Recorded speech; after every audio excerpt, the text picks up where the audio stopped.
বৃহস্পতিবার সকালে গৌরমাই মন্দির গৌরীকুণ্ড থেকে কেদারনাথ ধামের উদ্দেশ্যে রওনা হয়েছে কেদারনাথের পঞ্চমুখী ডলি। এদিন সন্ধ্যার সময় কেদারনাথ ধামে পৌঁছাবে পঞ্চমুখী ডলি। সকাল থেকেই সাজ রব কেদার ধামে। প্রসঙ্গত, শীত পড়তে না পড়তেই বন্ধ হয়ে যায় কেদারনাথ ধামের দরজা। সাধারণত আবহাওয়ার উপর ভিত্তি করে নভেম্বর মাসের মধ্যে বন্ধ করে দেওয়া হয় জ্যোতির্লিঙ্গের মন্দির। নিয়ম অনুযায়ী বৈশাখের তৃতীয়া তিথি অর্থাৎ অক্ষয় তৃতীয়ার দিন থেকেই ভক্তদের জন্য খুলে দেওয়া হয় কেদারনাথ মন্দিরের প্রধান দরজা। 6 মাস টানা বন্ধ থাকার পর কেদারনাথ মন্দিরে নিয়ে এসে পুজো করা হয় ভৈরবনাথকে। কেদারনাথ মন্দির খোলার জন্য রয়েছে বেশ কিছু রীতি, যা প্রতি বছর এই প্রথা মেনেই কেদারনাথে মূর্তি দোলায় করে নিয়ে যাওয়া হয়।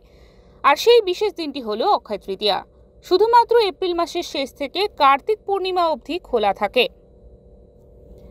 শীতের সময় কেদারনাথ মন্দিরের মূর্তিগুলিকে 6 মাসের জন্য উখি মঠেই নিয়ে গিয়ে পুজো করা হয়।